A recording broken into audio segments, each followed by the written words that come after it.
देखिए बच्चों, हमने आपको बताया अभी पीछे कि दो विधियां होती है द्विघात समीकरण को हल करने की। पहली विधि आपको बताई थी गुणनखंड विधि। अभी यहाँ पर अब दूसरी विधि है श्रीधराचार्य नियम यानी कि द्विघात सूत्र। द्विघात सूत्र यानी कि क्वाड्रेटिक फॉर्मूला। क्वाड्रेटिक फॉर्मूला जो है आपका वो है x1 x2 equal to minus B plus minus under root B square minus 4ac upon 2a। Clear है? यहां पर इसको हम अलग भी कर सकते हैं। Therefore x1 equal to minus B plus under root B square minus 4ac upon 2a। यहां पर आप देख रहे थे प्लस माइनस एक साथ था, क्योंकि x1 x2 एक साथ दे रखे हैं, दोनों वैल्यू एक साथ भी निकाल सकते हैं। और इसको सेपरेट निकालना चाहें तो इस तरीके से हम इसको अलग कर देंगे। ठीक है, x1 equal to minus B plus under root B square minus 4ac upon 2a। Next one x2 equal to minus B minus under root B square minus 4ac upon 2a।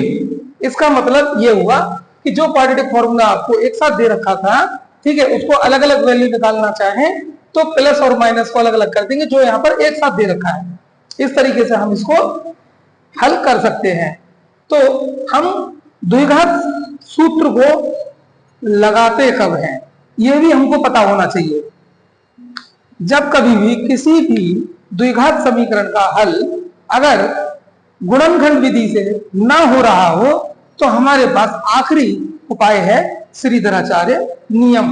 हम क्वाड्रेटिक फॉर्मूला के द्वारा उसे हल कर सकते हैं। ठीक है, हम देखते हैं कि कोई एक क्वेश्चन लेते हैं जिसे हम श्रीधराचार्य नियम के द्वारा हल करें। ठीक है, एक उदाहरण लेते हैं हम इसके लिए भी। ठीक है, 4x square plus 7x plus 3 equal to 0। Suppose that एक समीकरण हमने सामान्य रूप से ले ली उदाहरण के लिए। ठीक है, अब हम इसे मानक रूप से इसकी तुलना करेंगे। द्विघात समीकरण का मानक रूप क्या है? ax square plus bx plus c equal to 0। ठीक है, तो यहां पर हम इसकी द्विघात समीकरण के मानक रूप से इसकी तुलना कर लेंगे। ठीक है, बराबर। ये किस लिए जरूरी है? ए बी सी के मान पता करने के लिए। ठीक है, क्योंकि यहां पर गुणनखंड विधि से तो हल कर नहीं रहे हैं। यहाँ पर आप द्विघात सूत्र देख रहे हैं जहां पर आपको माइनस बी भी दे रखा है, बी स्क्वायर माइनस 4ac दे रखा है, 2a दे रखा है। तो यहाँ पर हमको ए बी सी से काम है, तो इसलिए द्विघात समीकरण के मानक रूप से इसे तुलना करने पर हम लोग क्या पता कर लेंगे? ए की वैल्यू कितनी है? 4, बी का वैल्यू 7, सी का वैल्यू 3। क्लियर है? क्लियर है? ओके, हम लोग इसे एक साथ निकालना चाहें तो एक साथ भी निकाल सकते हैं। ठीक है, आप बताइए इसे एक साथ निकालें या अलग अलग निकालें? बताइए। एक साथ, बाद में भी इसे अलग किया जा सकता है। ठीक है, so therefore x1 x2 equal to minus B, पहले हम लोग फॉर्मूला लिखेंगे। ठीक है, B square minus 4ac upon 2a। Values put कर देंगे जहां भी हमको ए बी सी फॉर्मूलाज में दे रखा है, वहां पर हम लोग उसकी वैल्यू को पुट कर देंगे, यानी रख देंगे। माइनस बी, यानी बी की ये हमारे पास क्या है? 7। तो फॉर्मूला में जो भी साइन दे रखा है माइनस प्लस, उसको चेंज नहीं करना है बिल्कुल भी। हम लोग उसे बदल नहीं सकते। जो फॉर्मूला में जहां भी माइनस और प्लस दे रखा है उसे वैसे ही रखना है। ठीक है, माइनस बी, तो बी की जगह पर क्या है? 7, तो 7 आ गया, plus minus okay, under root B square यानी कि 7 का स्क्वायर माइनस 4 इंटू ए की जगह पर क्या है? 4 इंटू ये कितना है? C3 okay upon 2a, 2 into ए की जगह पर क्या है हमारे पास? 4।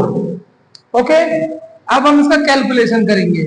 -7 है तो -7 ही लिखेंगे, प्लस माइनस स्क्वायर रूट में जो भी है हमारे पास 7 स्क्वायर माइनस 4 इंटू 3, इसको हम लोग कैलकुलेट करेंगे। 7 का स्क्वायर कितना होता है 49 माइनस, इसको मल्टीप्लाई कर लीजिए, 4 4 जा 16, 16 3 जा 48 अपॉन 2 4 जा 8। यहां समझ में आया आप लोगों को? कोई बहुत बड़ा काम तो है नहीं, सिर्फ कैलकुलेशन किया है हम लोगों ने, ठीक है। अब हम नेक्स्ट जाते हैं, equal to -7 plus minus under root, इसको क्या करेंगे हम माइनस कर देंगे। स्क्वायर रूट में जो आपको देख रहा है 49 माइनस 48, इसको क्या कर देंगे हम लोग माइनस कर देंगे। तो माइनस करने पर हमको क्या मिला 1 अपॉन नीचे क्या है 8।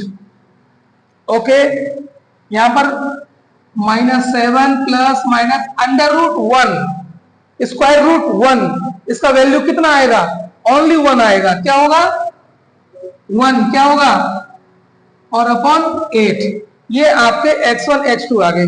अब हमें करना क्या है, हमें तो दो वैल्यू चाहिए, अभी हम इसको अलग अलग करेंगे, ठीक है। तो देखते हैं, therefore x1 equal to -7 plus 1 upon 8।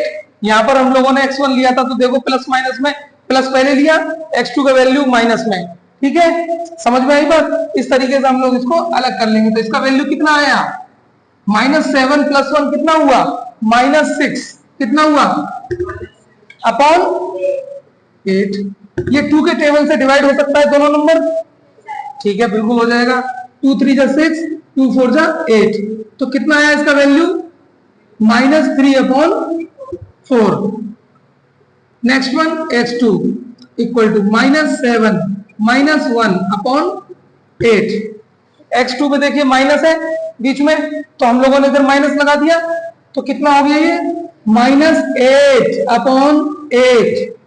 -7 -1 दोनों सेम साइन है, तो दोनों ऐड होंगे लेकिन अपने ही साइन में। तो ये -7 -1 क्या हुआ -8 हुआ। सो 8 से 8 डिवाइड हो जाएगा, 8 1 जा 8, आंसर क्या है -1। तो आपके दो आंसर मिल चुके हैं, ठीक है।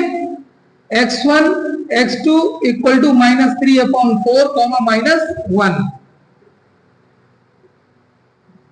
मैंने आपको पहले ही बताया था कि द्विघात समीकरण के दो मान आएंगे, तो यहां भी दो मान निकले हैं। क्लियर है?